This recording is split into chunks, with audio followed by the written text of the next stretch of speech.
The Nebraska Wesleyan University Sports Network presents Great Plains Athletic Conference College Football. Today, it's the DORDT Defenders and the Nebraska Wesleyan University Prairie Wolves. This game is made possible by Lincoln Electric System. Use LAS to save more. By Union Bank. You belong here. And Nebraska Wesleyan University. Now, let's send you out to Able Stadium with Jeff Moats and Lucas Mormon. Sun is out shining in Lincoln. Another great day for mid to late October here at Nebraska Wesleyan's Able Stadium as GPAC football will get underway today between the Nebraska Wesleyan Prairie Wolves and the DORDT College Defenders. Hello, everyone. I'm Jeff Moats along with Lucas Mormon here on the Nebraska Wesleyan Sports Network. Nebraska Wesleyan and DORDT meeting for the sixth time in history. The previous 5 meetings have belonged to the Nebraska Wesleyan Prairie Wolves, and they've won by a rather big margin, on average 32-5. We'll talk more about the matchup coming up here in a few moments, but Lucas, let's touch on this Prairie Wolf football team who's been beat up a little bit here in the last couple of weeks. You go back to last week in that game against Concordia, in which Concordia won 19-3. Wesleyan was rated at that time. Now they're out of the ratings.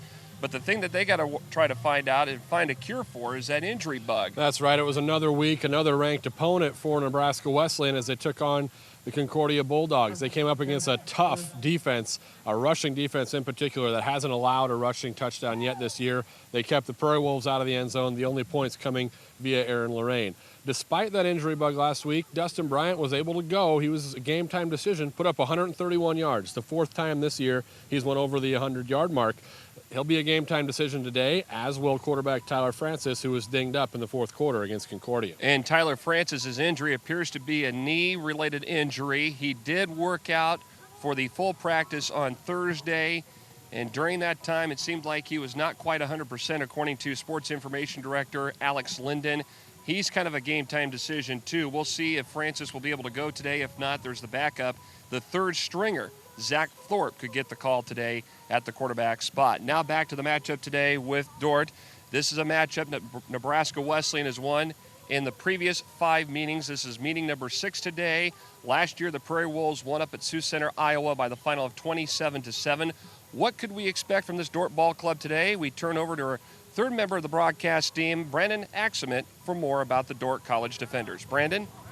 Guys, if you called this DORDT team anything but a rushing team, you would be blatantly lying, because that is all they do. They rush the ball. They're second in the GPAC and 10th in all of the NAIA, averaging over 230 yards per game on the ground. On the other end of the spectrum, throwing the ball, they're not so hot. They average 70 yards a game through the air, and they're second worst in the entire NAIA, so they only run the ball. They have 4 rushers who have rushed for over 150 yards this year, and they're 2 big guys to look out for, the first of which is Leonard Manuel. He's rushed for 300 yards, and their big play guy is Daniel Fenig, who averages 8.1 yards per carry. So they're the guys, they like to pound it on the ground. The Prairie Wolves defense, their run defense, which is very good, is going to have a little bit of a challenge here today.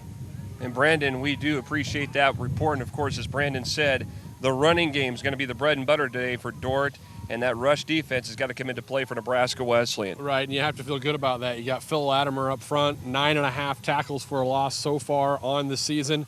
The defense has really been a staple against the rush, so hopefully they can keep that rushing attack at bay and let the offense go to work and pick up a victory. Should be an interesting game today here at Able Stadium. It is GPAC football, Nebraska Wesleyan, DORDT College, the Prairie Wolves, and the Defenders. They'll kick off next on the Nebraska Wesleyan Sports Network. My mother had antiques and my cousins raced stock cars, and I kind of merged the two together to antique cars. Giving old stuff new life. I mean, that's the cool part. I don't know what it is, digging in an old barn. I really like that. And then the finished product. We just had accumulated enough projects that we really needed to expand. Union Bank helped us achieve the goal of having our own shop. They made it easy. It's so great that the parks are tobacco-free zones now. I know it's so much cleaner and healthier for the kids. Yeah, I agree. Excuse me, ma'am. Would you mind not smoking so close to the park? It's a tobacco-free playground. Thank you.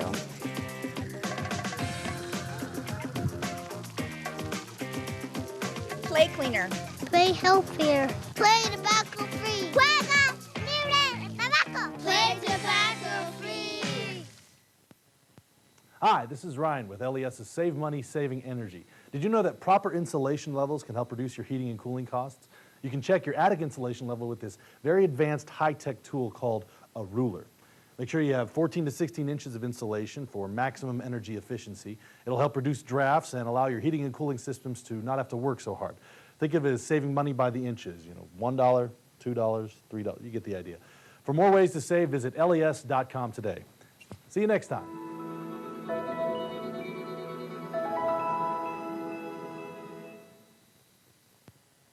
The Lincoln Water System knows you are busy, and we appreciate your help as we replace your indoor water meters. First, look for a door hanger with your appointment time. Make sure an adult will be present. Allow easy access to the meter, and make sure the technician is wearing a Lincoln Water System uniform and carrying ID. The free replacement takes only about 20 minutes. For more information, call 402-441-1500 or visit water.lincoln.ne.gov.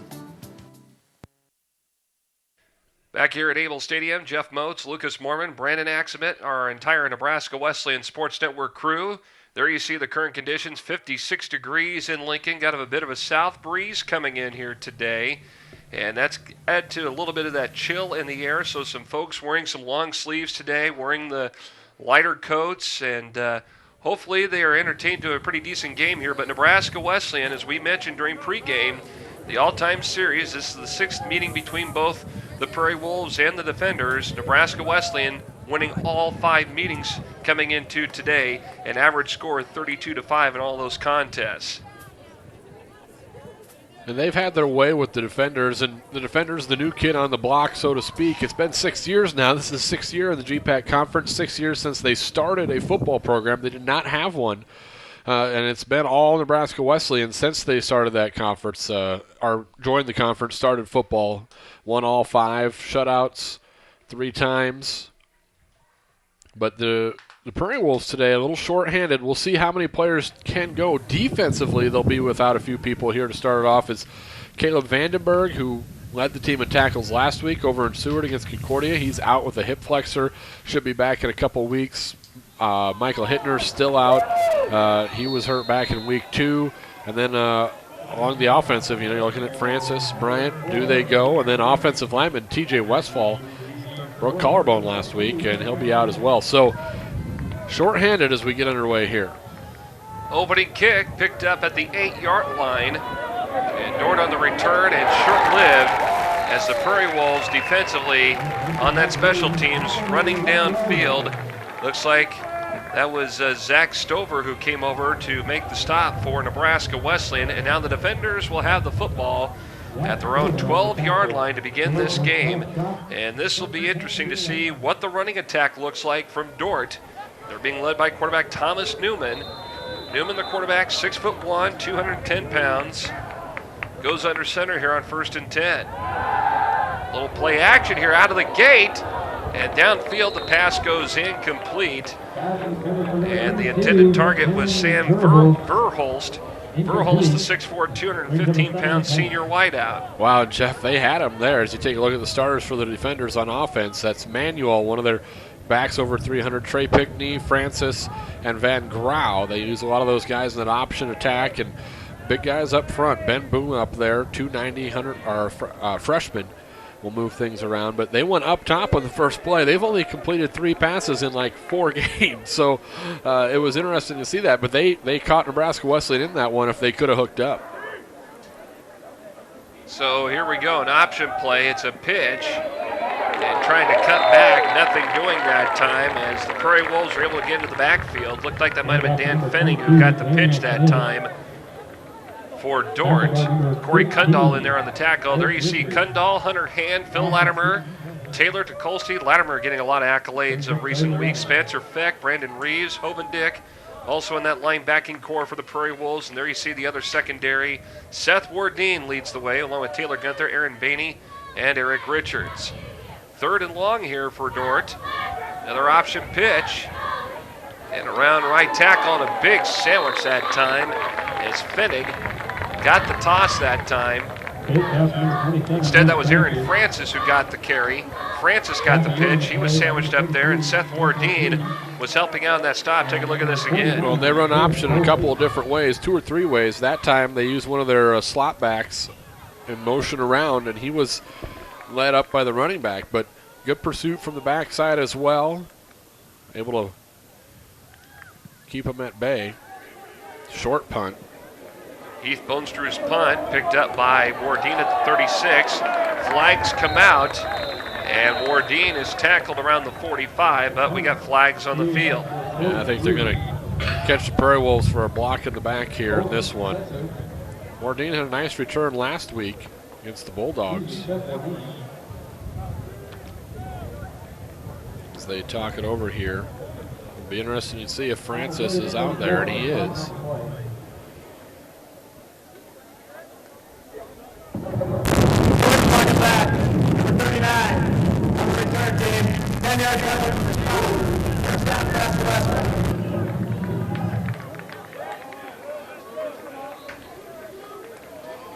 So with not even a full minute into this game, 56 seconds in, the Prairie Wolves will work out of the shotgun formation. They'll go 2 wideouts near side, 1 far side as Francis gets it. Drop back pass, and it is complete on the far side of the field. Reception made by Connor Zumpf, a guy that has really been a key player for Wesleyan on offense. There you see Francis Level and Bryant, then Larson, Connor Davis, and Nolan Clausen, Barteldis, Blocker, Armstrong, BB, and Byerly making up that offensive line for Nebraska Wesleyan. You talked about Zumpf. He's led the team in receptions 3 straight weeks. He has 20 in 5 games. He missed that season opener with an injury. Really a bright spot. So second down here for the Prairie Wolves. Joey Jones gets the carry that time for Wesleyan. He may be getting a lot more reps out there because of Brian's situation with the injury. There you see Applegate, Dominguez, Emery, and Gardner. Albert, Vandevort, and Benoit Harris. Atkinson, McLean, Petrie, and McDaniel making up that secondary here for the defenders. Nebraska Wesleyan thinks that secondary could be vulnerable. DORDT's shown a couple different fronts. They've won with a 4-2 look and a 3-4 look. They got 4 down linemen here in this particular play. Francis, pass over here to Bryant. Is it complete? Looks like it is, but it's short of the first down. I thought he might have one-hopped that one in there. Good effort by Bryant to go get it, but just shy. Let's take a look. Francis, you see that knee. Well, he traps it in there and hangs on. But you see Francis, as he came out there, or in that pass play, pretty good-sized brace on that knee that he got dinged up last week in Seward. And his mobility will be a factor today, and it's a question of how mobile he can be. And he's so effective at moving the pocket. Vandenberg's punt, high, bounces around the 25, inside the 20, and they're going to let it bounce. And that's going to roll out of bounds at the 12-yard line of DORDT. Really great job by Vandenberg, pinning him inside the 20. It's just another day at work for Kelby. And the Wesleyan special teams this year, I think, is probably one of the best that they've had in quite a while. But the kicking game's been solid. Aaron Lorraine, 7 of 9, and of those 2 that he missed, both were blocked. 1 last week, 1 earlier against Morningside. But when he's had the opportunity, he's been deadly. And here's an option pitch around right tackle. Aaron Francis, the ball carrier for DORDT. And Francis takes it to the 16-yard line, gets about 4 yards on the pickup. Again, another look out of this option attack. Again, the slot back coming around. They'll run that. They'll run some traditional, more veer option. They'll run some quote-unquote triple option that looks kind of like the triple option. 2nd and 6 here. Looks like a fullback dive play. And so that's taken to the 19. That's just the good old traditional triple option there. Gunther makes the tackle from his safety spot. Well, it was Leonard Manuel who was the running back that got the handoff. So we have 3rd, and we'll call it 3.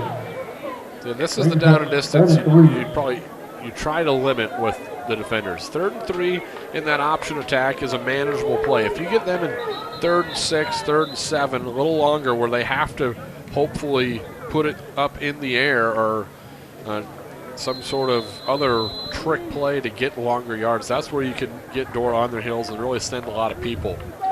Hunter Hand's the stand-up defensive end today, and they're going to be swapping sides, strong and wide side of the field for the Prairie Wolves. Emmanuel gets the carry again, gets the first down at the 22, and he's tackled at the 24. So he gets 2 extra yards out of it, so the yard markers move up. DORDT sustaining the drive so far, and you begin to think if you're a team that heavily relies on the ground game, you become vulnerable in many ways because the defense will soon pick up what you're doing. Exactly. If you're not used to throwing the ball, they're going to load the box. And you saw in that first play from scrimmage, they're obviously not used to putting it up in the air. I mean, they had their tight end, or slot back, X-back as they call them, wide open on that play action, but were unable to hook up. Majority of the passes, you see a little misdirection with the option this time. Dan Fenning is the ball carrier. And to finish that thought, a lot of their passes, talking with some of the other teams that have played and just scouting them a little bit, a lot of their passes are shovel passes. So even the passes are kind of deceiving with this defender group where they will not just straight up air it out. They are grind you and just numb you and bore you with the run game, and then all of a sudden they're going to pop one on you. They'll get into that second level. One thing that they will do is they will go no huddle. Here's an option, and Francis gets the pitch. Around right tackle, and he's ran out of bounds. Brandon Reeves there and Bainey over there.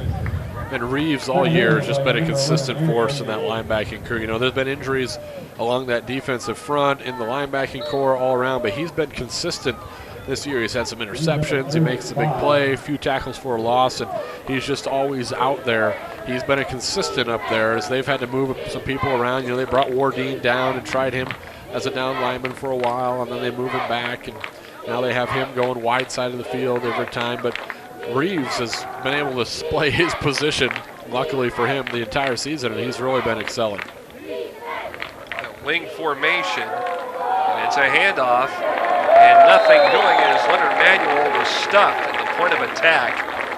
Taylor Tukolsky over there, Brandon Reeves over there too for the Prairie Wolves. They stopped that attack. Just good penetration of the line, a little draw play, so they're trying to let people through a little bit, but good job keeping the eye on the ball carrier. And like I say, they almost lull you to sleep, and then that one hitter, quick hitter, where they'll get you to that second level, and then there's not a lot of defenders left to beat. Here's the punt from Bonestrew, and Wardine gonna watch it bounce back from the 15, and DORDT down there to mark it at the 19-yard line. So both punters taking turns with those inside the 20 punts. Always a stat you're looking at when you're looking at your punters. And on the season, punting-wise, they average just 39.2, so close to 40 yards a punt. So they'll start from the 20. Francis back in. He'll go under center. They'll work out of the I formation. Lovell. It looks like Bryant dotting the I. Bryant gets the pitch. And he goes nowhere. DORDT meets him right at the 20. No gain on the play. Good work on that DORDT defense as they were able to go at the point of attack. Benoit Harris there initially over there to try to get a handle on Dustin Bryant. Well, Bryant maybe, just a step slow, maybe feeling out that ankle here again this week. But like I said, he was a game-time decision last week and still put up 131 yards against a salty Concordia defense. You see, you got that ankle heavily taped, the pink pre-wrap this month, going with the pink pre-wrap for cancer awareness. Swing pass to Zumpf complete, gets to the 25, tackled at the 26. So Tyler Francis with a good-looking toss on the far side of the field, and Zumpf able to complete it. He, again, has been a key component of this offense. And a pleasant surprise. You see good yards after the catch here, able to make a third and a long 3 out of it here, call it 4. Let's see, we got Larson split near side, one receiver far side here. Francis back under center. There you see that knee brace of his. Fake handoff, toss far side, complete. And it's Good enough for a first down. Prairie Wolves get a big gain on the play. Cord Hittner was the guy that made the reception, it looks like, on the far side of the field for Wesleyan. Just faked the dive up middle on 3rd and short. Really sold the fake well and wide open on that far sideline. I believe that was Hittner. It might have been Horde, too. Horde is one of the other tight ends for Nebraska Wesleyan. Yeah, I think that might have been Derek Horde. Yeah, it was Horde. As I double check here, and here's a handoff to Bryant. 1st and 10 from the 41. Gets about 5 on the play to the 46. He's just, you look at Dustin Bryant, Lucas, and he doesn't look totally 100%. No, just, I mean, you saw that burst there right at the line, but you could tell maybe just not quite 100%, but don't forget also without one of the starting offensive linemen today are the Prairie Wolves, so that front a little banged up as well, so just a recipe for maybe a subpar offensive week with a lineman out, your quarterback dinged up, your running back a little dinged up, but here Brian out of the backfield, nice burners after the catch, looking to show no effects of the injury there. What a gain on that swing pass from Tyler Francis. Dustin Bryant still showing he's got some mobility despite that ankle problem. It takes it down inside the 30 to the 28-yard line and DORDT a first down. Yeah, good looking run there, but you can tell just a little takes it here, makes one man miss, blockers in front. Tackle from behind. Did come off the field with a little bit of a hitch in his giddy up. Ryan Beebe with a good block up front for him downfield too. Good play call that time. And the defenders have been showing that 4-2 look here. Now a handoff. And a new ball carrier now for Nebraska Wesleyan. Looks like Joe Wydell was the guy that carried the ball. And I think they're going to tack on a horse collar tackle at the end of this one. Good burst by Waddell. Down to the 19-yard line. Let's see what the official word is on the penalty.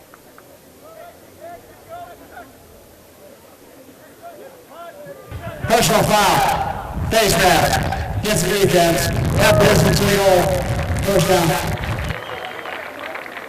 Take a look here on the replays. Get outside and right there. Yep. There you see the face mask. And then I kind of almost finishes. Yeah, it was face mask. I thought maybe he got the back of the collar there, but definitely a face mask. Good catch there. Penalty yards. Move them inside the 10. And last week, Nebraska Wesleyan had a rough go of it in the red zone. So first, and we'll call it goal at the 9. Francis, screen toss. Bryant gets it. Inside the 5. Tries to cut back in. Flag thrown. Gets into the end zone for the touchdown. But a flag thrown on the play. I'm feeling this one's. Let's see if they're going to move it back. This may be called back. The flag was thrown about the time that Bryant was cutting in toward the end zone at about the 4-yard line.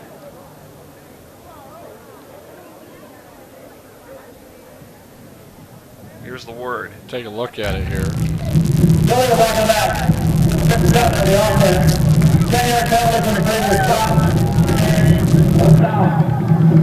So it's a block in the back. They'll move it back. Right there. I think they caught him. Yep. As they say, it was Caleb Armstrong. I mean, he didn't get a whole lot there. Probably didn't need to as Bryant was already by. So move it back 10 yards. It's back at the 19 where it's first and goal again for the Prairie Wolves. They'll go 3 receivers here to the near side of the field. And Weedle cuts out, breaks free, stumbles ahead around the 10. Boy, he was home free, but he lost his traction. He gets it back to the 9-yard line. Well, looked like he was dead to rights over there in the mass of humanity that was on the right side here. He fights through there underneath one of his own players. That was a good cutback, but he just lost his footing. Got really excited. He saw that end zone. Take a look here. He just, I mean, it was a good job. Right underneath one of his own linemen. Gets through. Good job running Gets the ball. a good chunk of that yardage back, though, from the penalty. So they're now back at the 9. More manageable here. Second as you see and goal. the extra lineman in here on this package. Play action here. Francis rolling to his right, lobs it up, and goes out of bounds with it, throws it away incomplete. Well, and there I think you see where that knee maybe is limiting Francis a little bit. I mean, let's not lie to ourselves. It's not like Francis is a dual threat running quarterback, but he's very mobile back there. He moves the pocket well, and he's able to buy time. And that time, kind of on the sprint out, the rollout, you can just tell not 100%, unable to get the pass to where he wants it. Normally he might find somebody there, but he couldn't buy enough time. And then at the end of the play, you kind of see, check the brace. I mean, it's just in the back of your head. It's almost as much mental as it is physical. So 3rd and goal. Francis over the middle to Zump, who is tripped up short of the goal line. They're going to mark him at the 2.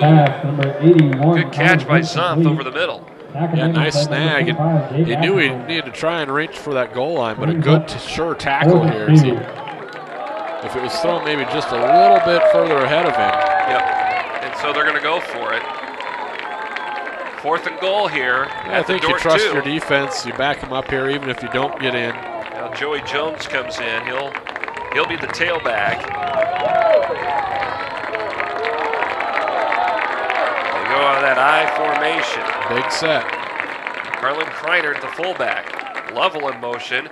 Play action here. Francis lobs it up into the end zone to Noah Clausen for the touchdown. Great design on the play there. Clausen with the touchdown reception, and really Francis had a receiver in either corner of the end zone he could have easily went to, as the motion man went to the right side and he snuck out, was open on the right side. Clausen all alone on the left, and the Prairie Wolves take the lead here at 3:39 first quarter. Good balanced offense for 80 yards. And here is Lorraine's extra point attempt. It is up. And it is good. 3:39 to go here in the opening quarter at Able Stadium. Prairie Wolves ahead 7-0 on the Defenders on the Nebraska Wesleyan Sports Network. Hi, I'm Ryan with LES's Save Money, Saving Energy. Did you know that for every degree you set your thermostat below 68 in the wintertime, you can save 3 to 5% on your heating costs? 3 to 5%. As some people might say, that's hot. Check us out at les.com or do a search for LES Video Vault on YouTube for even more energy-saving tips like this one. See you next time.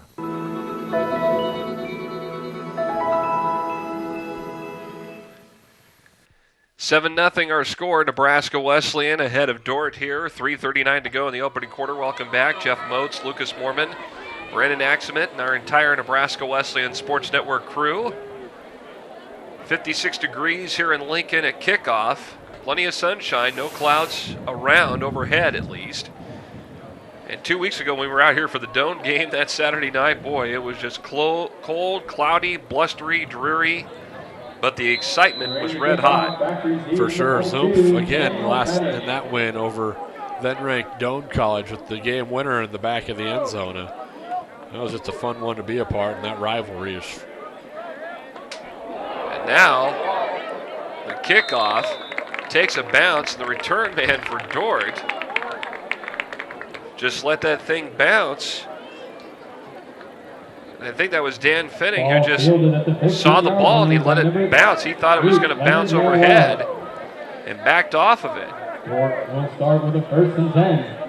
You know, we talk about the injuries. Nebraska Wesleyan, not the only team enduring a lot of injuries. We find out now that Doan, their quarterback Phil Hamburger, may have a concussion.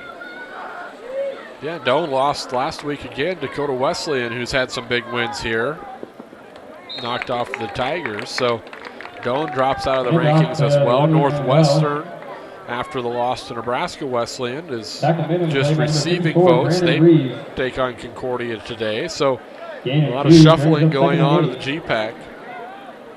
See some of these Southern GPAC teams. Well, it looks like Morningside and Concordia are legitimate. They're solid. Well, and I think the win last week against a solid, I think Prairie Wolves considered a solid team, as there's a slant. So the first pass play completed. Sam Verhulst makes the catch. You talk about last week, as you take a look, just a quick slant here. Nice pitch and catch.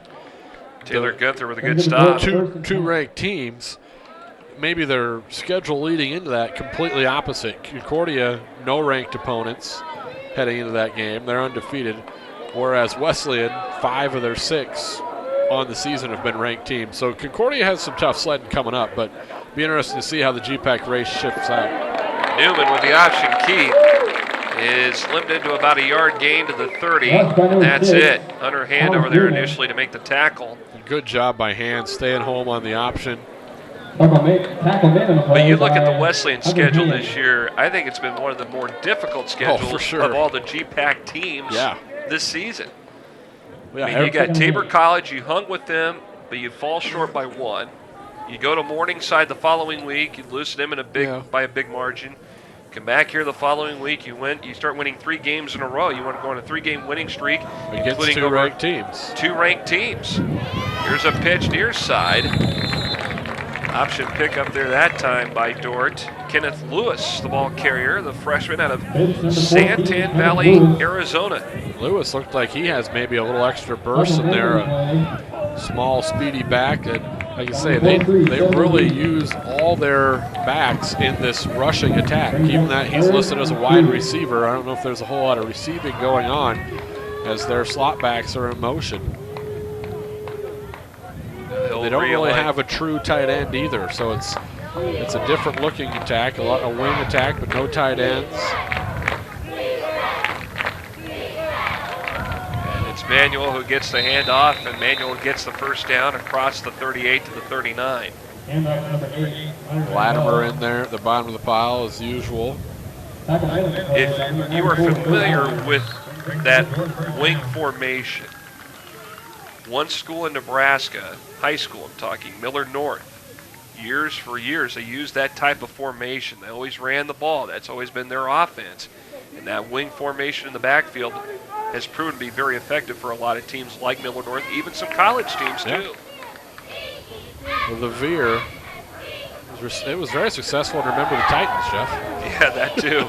Newman's pass downfield going to be overthrown by about a yard, about 5 yards or so, incomplete. Right there's the example that when you hang your hat and you run that veer option attack or the triple option, or when you're that focused on the run, even when they have some opportunities, it's just there's not really a connection there. That slant was the best looking pass play we've seen so far. They've tried 3 or 4 passes, and anything down the field has been very inaccurate at best.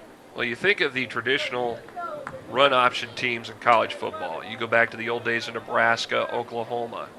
They even had pass plays designed. Yeah. And they were very good, even though they ran the ball most of the time. Yeah, and that's just one thing this Dort offense hasn't been able to put together. Option keep. Look at that. Hunter Hand over there. He kind of wanted to give it to his fullback that time, decided that wasn't going to go anywhere, pulled it out of the belly, tried to get around the edge, but just good penetration up front by that defensive front.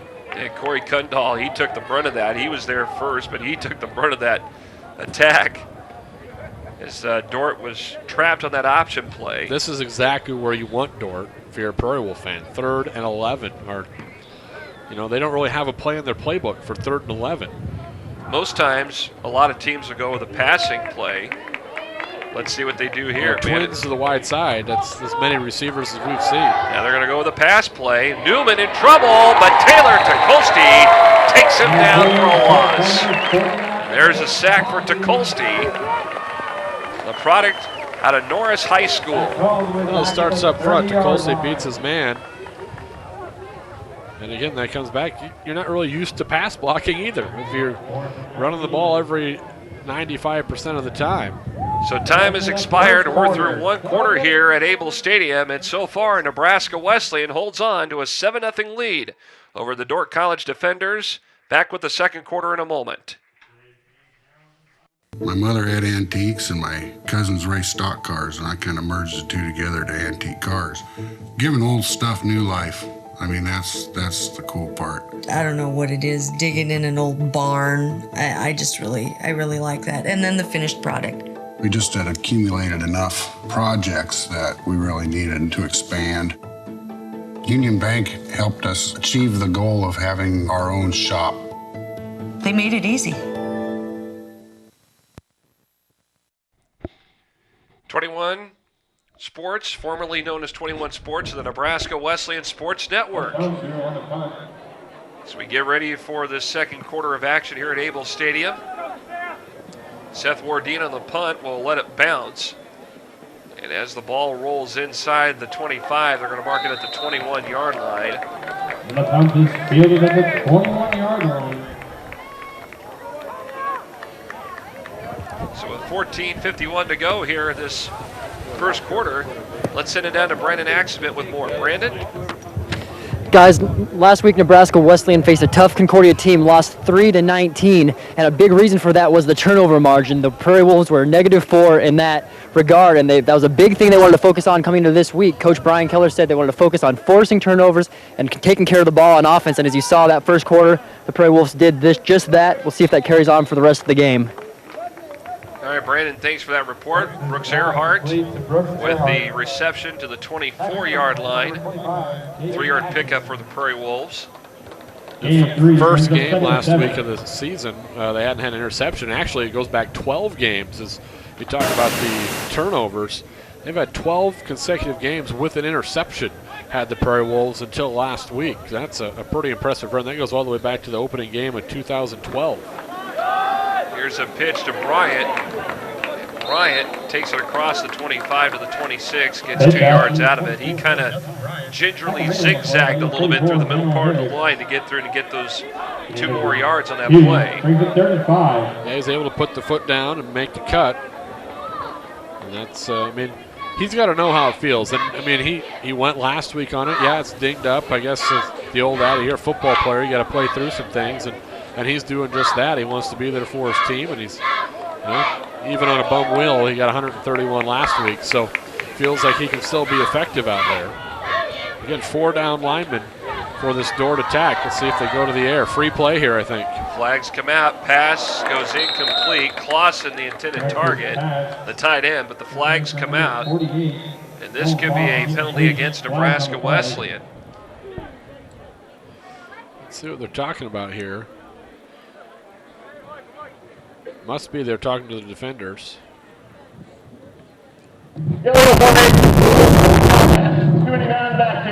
That penalty is declined. First down. So the Prairie Wolves go 3 and out. A little slow start this afternoon. That's kind of how it was against Doane as well. Both teams slow to start, a defensive struggle, and as the game wore on, the yards start to, I mean, in that Doane contest, it was the fourth quarter when Francis lit it up through the air. So a lot of time left here, already on the board with 1 score. Been a battle of the punters so far, though. Vandenberg with a punt. Let that bounce, and it's picked up. Quick return here. Not for long, though, for Dan Fenning. Fenning is going to be stopped at 33. I don't think that Fenning necessarily wanted to return that ball. He let it bounce and was going to kind of let it come to a rest, and it just took the hop right up into it. He was forced to return it. DORDT will start with 1st and 10 on the 33-yard line. Well, you think by this point in the season that a lot of teams would be conditioning-wise in pretty good shape, but most times a lot of teams are going to be beat up. Wesleyan's got a bye week next week. They got time to heal up. And now an option play. It's a pitch. And it is Aaron Francis who gets it. Goes around right side. That's Wardeen with the tackle there. And they're going to play him. It's almost like they're playing a 4-4 at times against this DORDT attack. He's kind of responsible for the pitch man. 2nd and 5. Well, let's see. DORDT next week's got Northwestern, then they're back down in this area against Doane on November 2nd. Option keep here by Newman, the quarterback. And Newman going to be tackled around the 38-yard line. Maybe about a 1-yard loss. But DORDT the rest of the way, they've got Northwestern next week, then Doane, then at Hastings, and then they wrap up the season at home against Dakota Wesleyan. Prairie Wolves next week have the bye week, then they go to Dakota Wesleyan on the 2nd, then they're back home for 2 straight to wrap up the regular season against Midland and Hastings. 3rd and 5.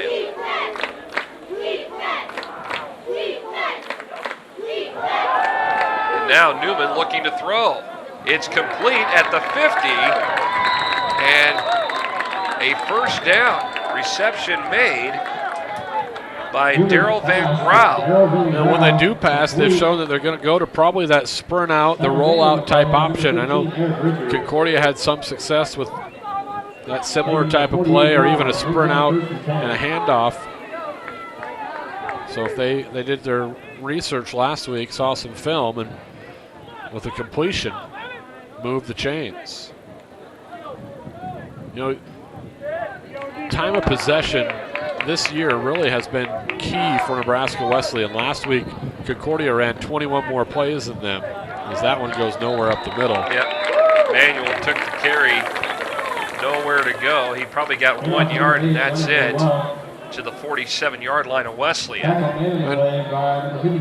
Time of possession against a team like DORDT is just, it's going to be tough to dominate, because they'll grind you out. They do no huddle, but they're not in a hurry, and they keep it on the ground. That very few incomplete passes, very few passes, period, by that DORDT attack.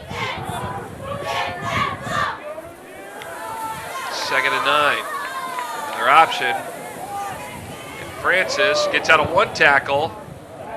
Around the right side, forced out of bounds. Spencer Feck was right there in the backfield. Had his hands around the ankles of Aaron Francis, who just, with his good footwork, was able to get out of it. It just couldn't quite hang on there. Lucky they didn't get a horse collar at the end of this one. As you take a look right there, just ran right through it. I think Reeves, excuse me. I think that time Tukolsky might have got away with a horse collar on that one. So brings up a 3rd and long.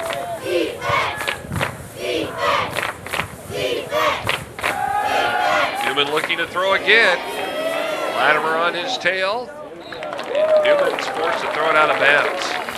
That's one guy you don't want to have to run you over, and that's Phil Latimer. Good job by Phil in that pursuit. Yeah, you talked about Phil earlier. There's a flag down out there. Phil, 2-time or back-to-back GPAC Defensive Player of the Week, and he was also named the NAIA Defensive Player of the Week last week, or the previous week. Important part of that defensive line. Eligible receiver downfield against the offense, number 65. That penalty is declined. 4th down. So DORDT's forced to punt.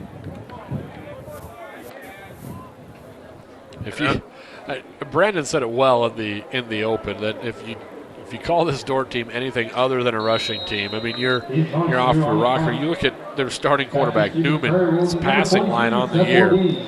Coming into the day, 15 completions. 15. Francis has had that in a quarter.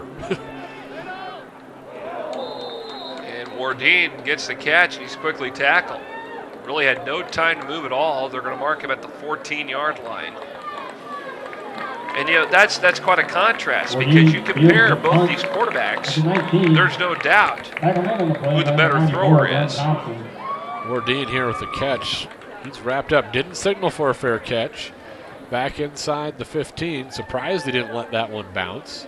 But, yeah, exactly, Jeff. I mean, Francis can sling it around. There's no way around it. I mean, he's a very good passing quarterback.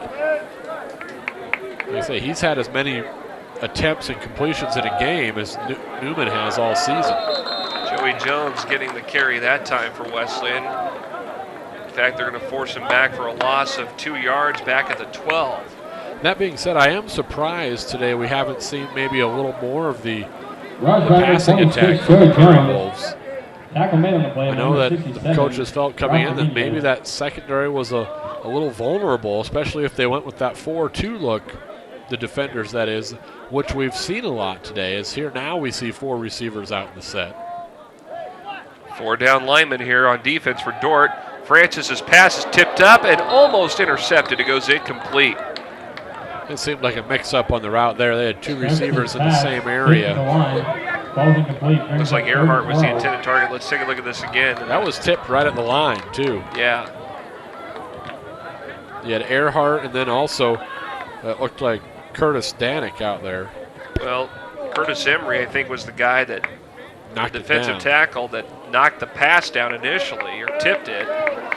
So 3rd and long here.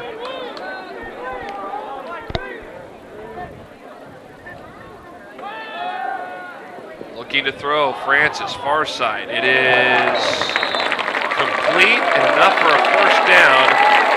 And it's Connor Davis with the catch. Great job of keeping a foot in, and a good back shoulder throw here by Francis. That's the only place that his receiver is going to get to it. And you see the toe in the green there. Good catch for a first down. Again, surveys his options, takes his time, fits it in between the two defenders. Great throw and catch there from Francis to Davis. So the work out of that I formation. And off it goes. About a yard pickup on the play to the 29. Give this defensive front some credit this afternoon so far. They've held their own up there, limiting the yards of this rushing attack. Joey Jones with the carry last time for Wesleyan. They've alternated between him and Dustin Bryant here for a few series today. Weedle is in there in the backfield as well here on 2nd and 9. He gets the handoff around left tackle, and he's thrown out of bounds. He has a burst of speed.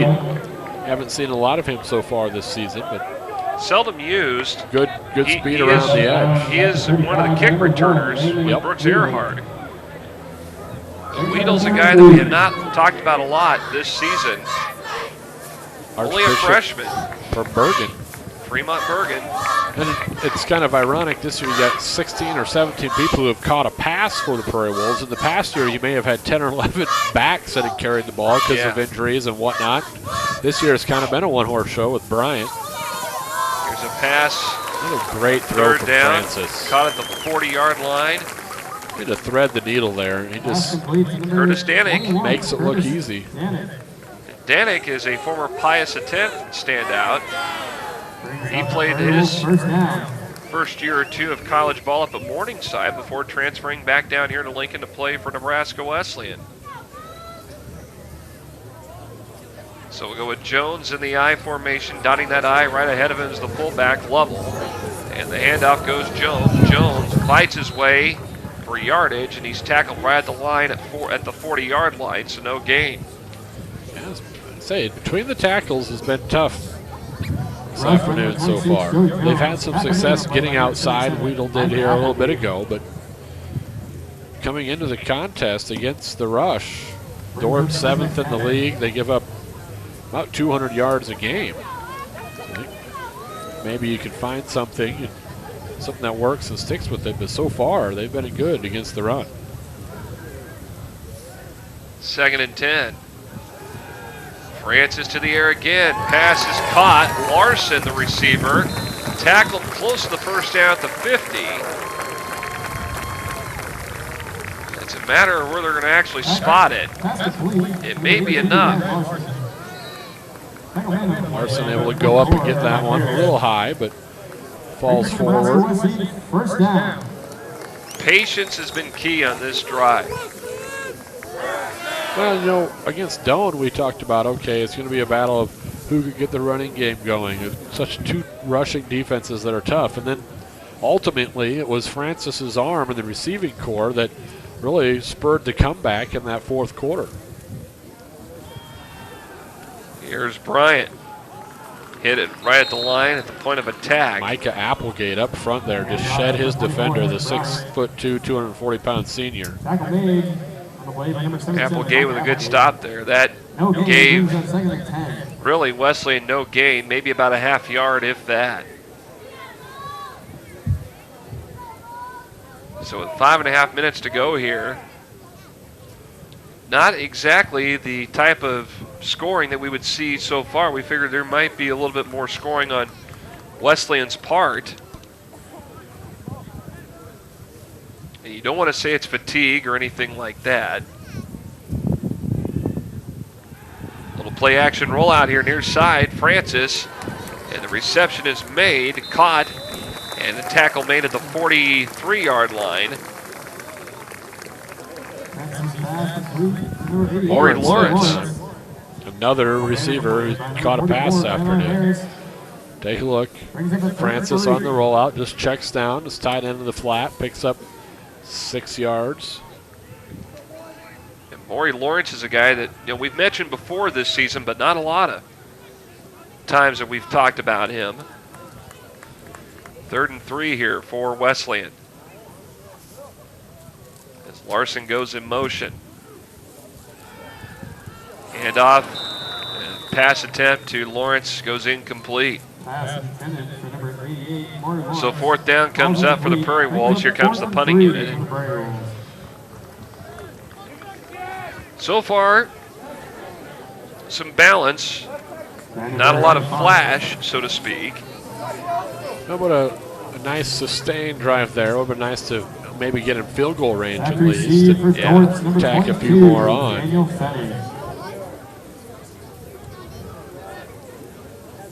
Here's Vandenberg's punt. Fenning picks it up at the 6, and he's quickly tackled on the return. Short-lived up to about the 13-yard line. Preston Franzen making the play there. 180-pound freshman out of Gothenburg. Great job on the special teams. Preston Franzen at the 8. You talk about these defenders, though. They are coming off a big win for them. They scored the most school points in school history, 56 points. 2 wins this year, the most they've ever had in school history, both against non-conference foes. But either way, they're maybe headed in the right direction. 6th year as a program, 2nd head coach. Greg Youngblood in his 2nd season. An option play goes awry. And guess who it is? Taylor Tukolsky. He's having himself a nice afternoon. Newman's option play goes awry, and so Taylor Tukolsky was able to meet up and make the stop. Greg Youngblood, as I mentioned, 2nd season as a head coach for Dort. 4-13 with Dort in 2 seasons. Overall, a record of 9-53 after spending 5 seasons as the head coach at Waldorf College. Look at this. 46 straight conference game. They only have 1 win, and that was against a struggling Concordia team back in 2008. It doesn't seem like it's been, this is the 6th year of Dort football. A little option around the edge. Here's Fenning. Bear hugged and tackled from behind. Brandon Reeves to make the tackle for Wesleyan. And you're right. As I remember the first year they came into Lincoln, and they were the new kid on the block. A few years before that, Briarcliff resurrected a football program. That's right. Yeah, we've seen Briarcliff already, and they've had a couple nice wins since they've been up here. But the bread and butter of athletics at Dort has not been football, obviously, because of the simple fact that they just started the program a few years ago. Basketball, they've been very good, right, but very decent. Women's volleyball has been salty. Yep. Swing pass far side is complete, but Taylor Tukolsky makes the tackle around the 17-yard line. Now Nebraska Wesleyan will take a timeout here, try and get it back. So with a little more time. Timeout on the field, 4th down coming up with just over 3 minutes to go here in the first half. 7-0 Prairie Wolves on the Nebraska Wesleyan Sports Network. Oh, Kevin! Kevin got out, Henry. You gotta find him. Kevin, where are you? Kevin, where are you? Animal control called. They found Kevin. It's a good thing we had him licensed, or we might not have gotten him home. Thank goodness they found him. Kevin!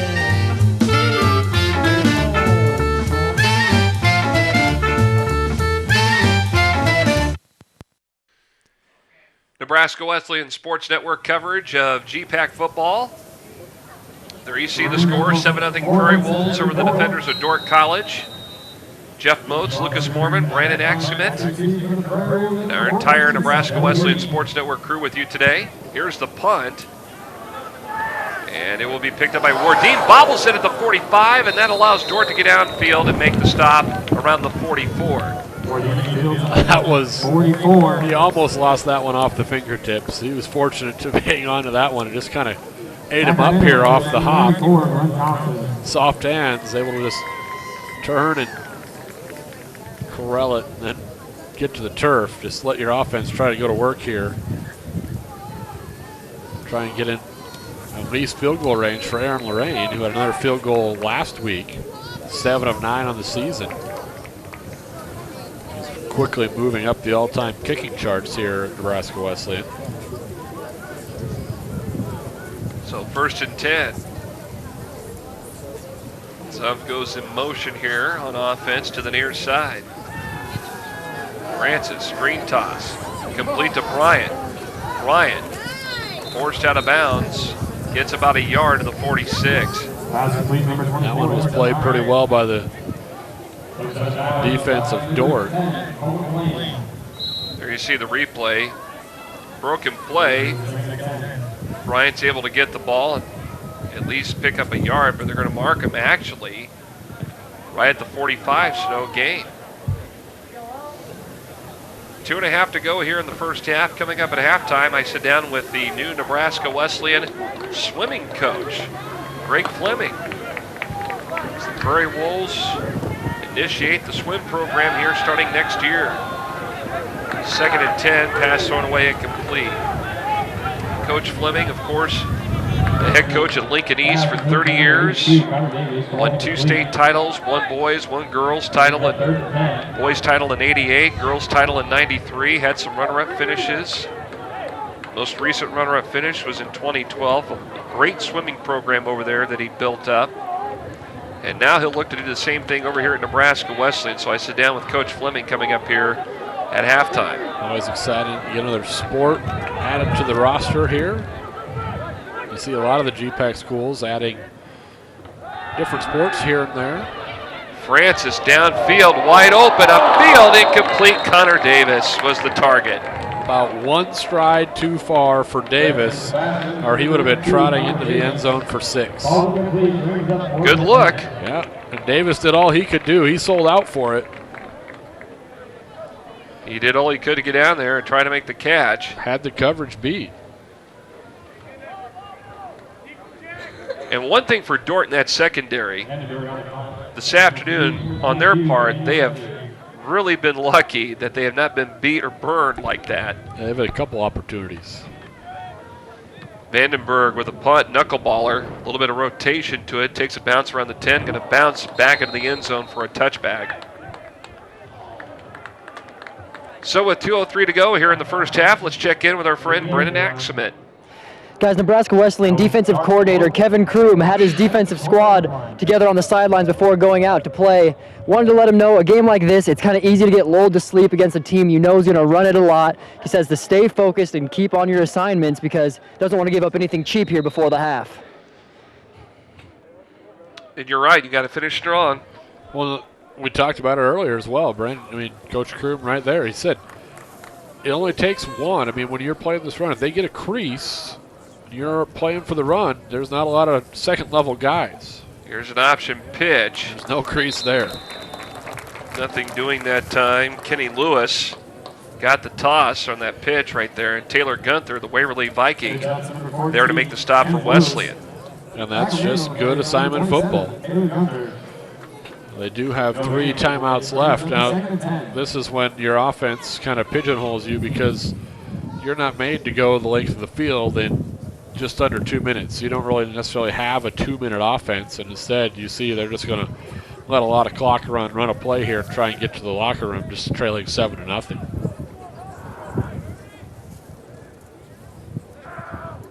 So 2nd and 10. Another option pitch. Fenning gets it. Tripped up by the shoelaces. Taylor DeColsty, give him the credit. DeColsty again calling his name. Timeout, Nebraska Wesleyan. That's our second half. So timeout on the field, 1:15 to go here in the first half. Nebraska Wesleyan 7, DORDT nothing on the Nebraska Wesleyan Sports Network. Lincoln Water System knows you are busy, and we appreciate your help as we replace your indoor water meters. First, look for a door hanger with your appointment time. Make sure an adult will be present. Allow easy access to the meter, and make sure the technician is wearing a Lincoln Water System uniform and carrying ID. The free replacement takes only about 20 minutes. For more information, call 402-441-1500 or visit water.lincoln.ne.gov. GPAC football here on the Nebraska Wesleyan Sports Network. 7-0 our score as Nebraska Wesleyan takes the timeout here with 1:15 to go in the second quarter. Look at the DORDT attack here on a third down. They do have 3 completions today, completing 50% of their passes, 3 of 6. And this will be a key third down for them to pick up as Nebraska Wesleyan again trying to get back, make something happen before half. They will get the ball to start the second half as they won the toss and deferred. It'll be a nice chance to go into half with some momentum and build on it coming out to open the second frame. So on 3rd and 6, a little play action here. Newman rolling in the pocket. Tukolsky right on him, and Newman is forced to throw it out of bounds. And it just seems like Taylor Tukolsky has found a way to get into that backfield and break up the pass He has got a play. nose for the ball this afternoon. Option plays, tracking down people from behind. And again, working on a shutout in this first half. The defense, just one opponent, Morningside, over 20 points this season. Even last week in the loss, they held Concordia to 19. And that does speak volumes for this Wesleyan defense. One of the best defenses you're going to find in the GPAC. Now we got talking things over with the officials here.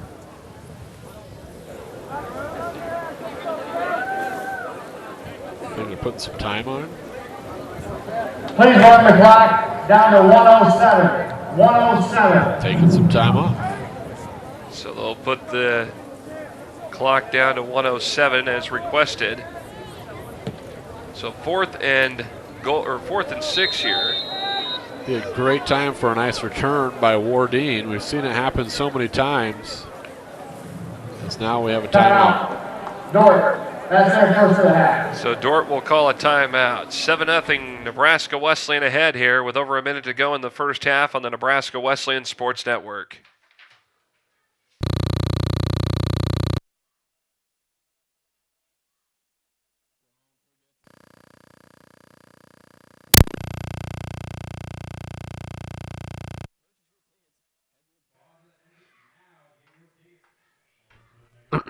Back here at Able Stadium, we apologize for technical difficulties here. We'll get those worked out as DORDT calls timeout.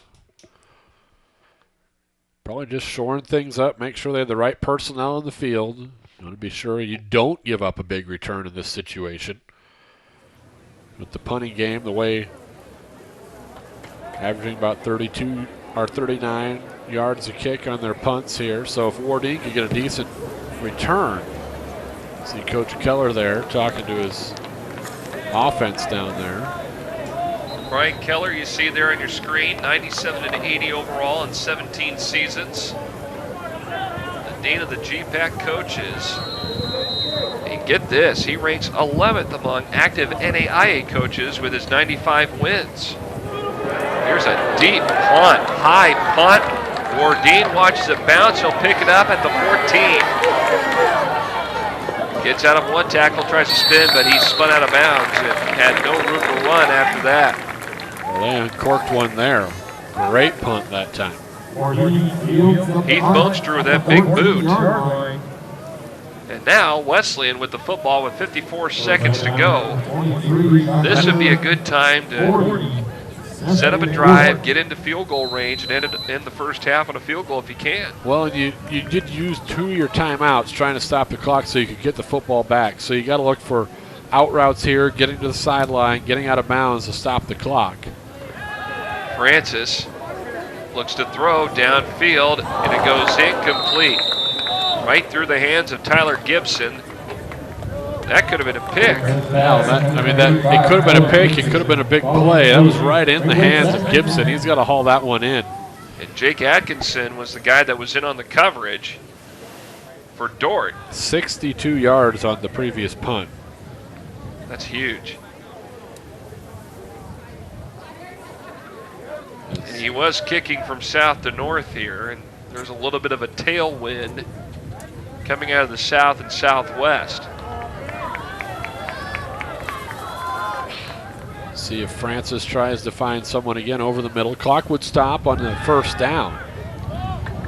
Pass to Earhart is complete. Clock's going to continue to run, though, short of the first down. And the 31 hurry-up offense. Quick snap, here's Francis. Bryant open, gets it at the 35. He's tackled at the 37-yard line. Clock will pause momentarily on the first down. Still have that one timeout to use. Again, hurry-up offense. Francis gets it again, looking to throw. Penalty flags come out. This will be a false start. More than likely. And that'll come with a runoff as well on the clock, I believe.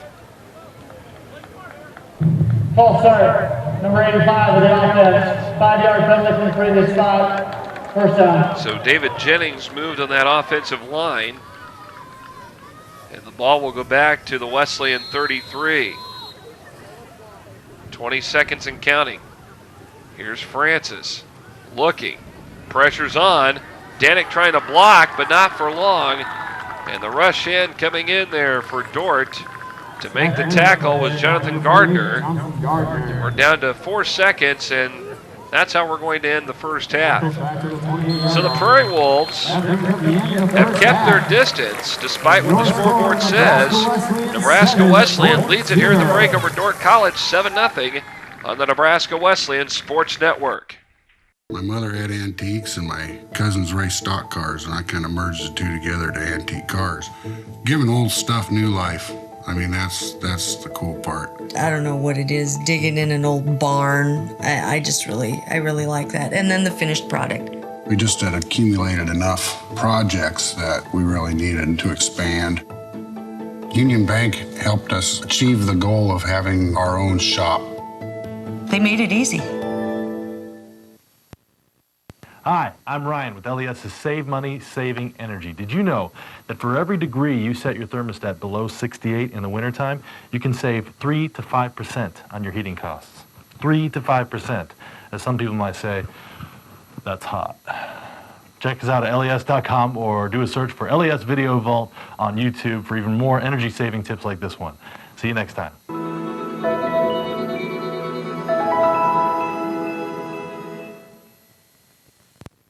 The Lincoln Water System knows you are busy, and we appreciate your help as we replace your indoor water meters. First, look for a door hanger with your appointment time. Make sure an adult will be present. Allow easy access to the meter, and make sure the technician is wearing a Lincoln Water System uniform and carrying ID. The free replacement takes only about 20 minutes. For more information, call 402-441-1500 or visit water.lincoln.ne.gov. We're inside Bostwick Park, outside of Able Stadium, here on the Nebraska Wesleyan campus. I'm Jeff Moats here on the Nebraska Wesleyan Sports Network, joined here by Nebraska Wesleyan's new swimming coach, Greg Fleming, a longtime head coach over at Lincoln East High School, retiring after 30 years to take this position over here at Nebraska Wesleyan that begins next year. And a little side note, he was my swimming instructor 25 years ago over at Middle Lane Private Pool, and Coach, it's good to see you once again. Thanks. We both survived that those lessons back in Meadow Lane Pool. Yep. And when you make the transition from East over here to Nebraska Wesleyan, I guess, what first attracted you to this position? The opportunity to provide another collegiate swimming experience for the swimmers, high school men and women. Another opportunity, and especially Nebraska Wesleyan choosing to sponsor the only men's swimming program in the state now. So when does this program officially get underway for you? Well, we get started in about 346 days. So a little under a year. Just a little bit under a year, around the 1st of October of 14. With this, what does this do for the sport of swimming in the state of Nebraska? Well, I think it gives high school swimmers in Nebraska another option to continue their education and also to swim, especially on the boys' side that, closest programs are in Iowa, South Dakota, Missouri, and this will provide an opportunity, an option for them to look at here closer to home.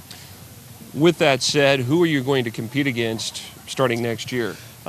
Morningside is the only other team in our conference that sponsors men's and women's swimming. We're looking across the border in Iowa. There are 5 Division III programs over there that sponsor both men and women's swimming, so we're looking to develop season dual meets with them. You go from winning 2 state championships at East and, of course, several runner-up titles along the way in your 30-year career as a head coach over at East. You come over here. What have you done so far in your first 80 days on the job? First, getting to know people around campus, learn how Wesleyan works. They've been terrific in helping me learn about Wesleyan. Just yesterday, we had a representative from Daktronics looking at purchasing timing system for next year. We want to host a couple of meets. I've had about 18 recruits on campus, great individuals thinking about swimming. I had a interest table in the dining hall 2 days this week, and trying to find out which kids on campus are here already. I've talked with about 10 kids there. And I start teaching a swimming class, so if you need a refresher course, I'd be glad to help you out with that. The USA swimming circuit is starting up here in Nebraska, and just last night I was up in Omaha watching a few of the kids that have visited swim, and I'm headed out to Grand Island tomorrow. Well, it sounds like things are starting to get off the ground smoothly for you. Coach Greg Fleming, the new head swimming coach here at Nebraska Wesleyan University. Thank you so much for joining us here at Boston Park today. Thank you. We'll be back to Able Stadium with more in just a moment on the Nebraska Wesleyan Sports Network. My mother had antiques and my cousins raced stock cars, and I kind of merged the two together to antique cars. Giving old stuff new life. I mean, that's the cool part. I don't know what it is, digging in an old barn. I really like that. And then the finished product. We just had accumulated enough projects that we really needed to expand. Union Bank helped us achieve the goal of having our own shop. They made it easy.